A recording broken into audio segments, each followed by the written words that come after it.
Narcissistic blood.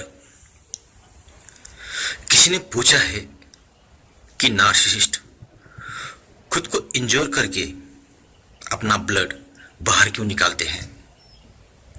इसका answer बहुत ही simple है।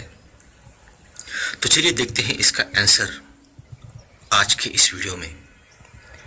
सबसे पहले हम इसका एग्जाम्पल देखते हैं ताकि आगे की बात समझने में आपको आसानी होगी। आप लोगों ने पति पत्नी का रिश्ता तो जरूर देखा होगा।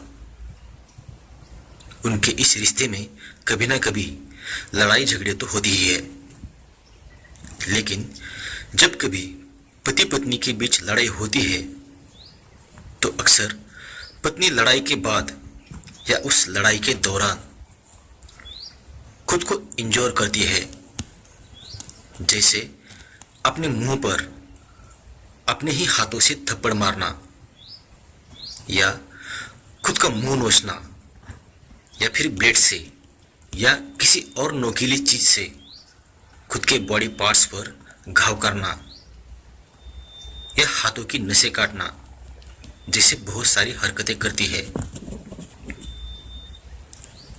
ये सब वो क्यों करती है?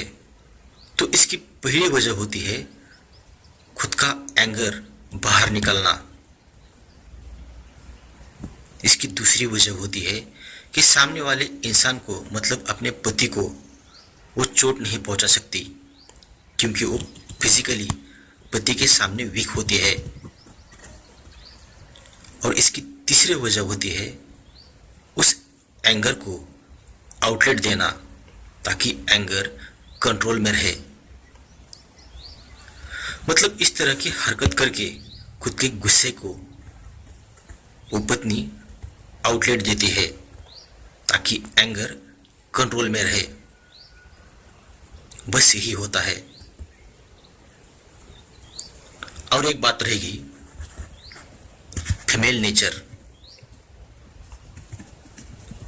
जब भी आप किसी नार्सिसिस्ट के साथ रिश्ते में होते हो तो शायद आपने गौर किया होगा कि आपके साथ तो उस समय उस नार्सिसिस्ट का रिश्ता बहुत ही सॉफ्ट तरीके से चल रहा होता है, लेकिन अचानक आपका नार्क पार्टनर आप पर गुस्सा करने लगता है, आपके साथ लड़ाई करने लगता है या फिर बिना किसी रीजन के आपके सामने आके खुद के बॉडी पार्ट्स को ब्लेड से या किसी और नोकीली चीज से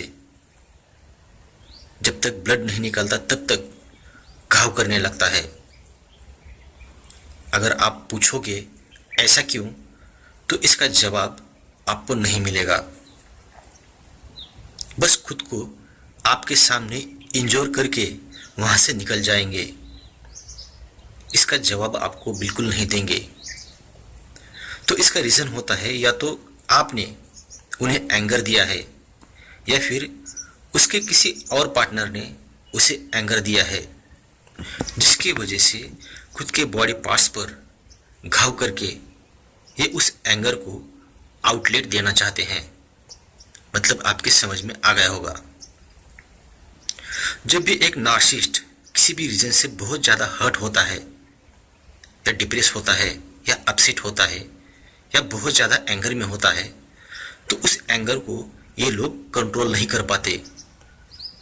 जब सामने वाले पार्टनर का ये कुछ बिगाड़ नहीं पाते, मतलब उस पर अपना एंगर निकाल नहीं पाते, तो ये लोग अचानक से आपके सामने आकर सारा एंगर जो उस पार्टनर का था वो एंगर आप पे उतारेंगे। अगर वैसा नहीं कर पाए तो फिर उस एंगर को बाहर निकालने के लिए, मतलब उसे आउटलेट देने के लिए खुद के बॉडी पर इंजरी करेंगे। मतलब हाथ की नस काटना या फिर ब्लेड से अपने हाथ पर वार करना, वो भी तब तक जब तक खून बाहर नहीं निकलता, जैसी हरकतें करते हैं, जिसकी वजह से आप भी परेशान हो जाते हो और इस बात को समझ नहीं पाते कि आखिर क्यों उसने मेरे सामने ऐसा किया। बेवजह अपना ब्लड खुद को जख्म देके उसने बाहर निकाला। तो इसका रीजन वही होता है, एंगर को कंट्रोल करना और उसे आउटलेट देना ताकि एंगर कंट्रोल में रहे, जिसकी वजह से नार्सिसिस्ट अपनी बॉडी को इंजोर करके वहाँ से ब्लड बाहर निकालते हैं। मतलब आपका या किसी और का एंगर उस ब्लड के थ्रू ये लोग बाहर निकालते हैं। बस यही बताना था आज की इस वीडियो में। अगर आप किसी नार्सिसिस्टिक रिलेशनशिप में फंसे हैं और वहाँ से बाहर निकलना चाहते हैं तो इसमें मैं आपकी 100% सहायता करूँगा, जिसके लिए डिस्क्रिप्शन बॉक्स में मैंने अपना व्हाट्सएप नंबर दिया है, उस पर आप मुझे कांटेक्ट कर सकते हैं। और अगर ये वीडियो आपको पसंद आता है तो इस वीडियो को सब्सक्राइब, लाइक और शेयर जरूर करना। समय देने के लिए आप सभी लोगों का दिल से धन्यवाद।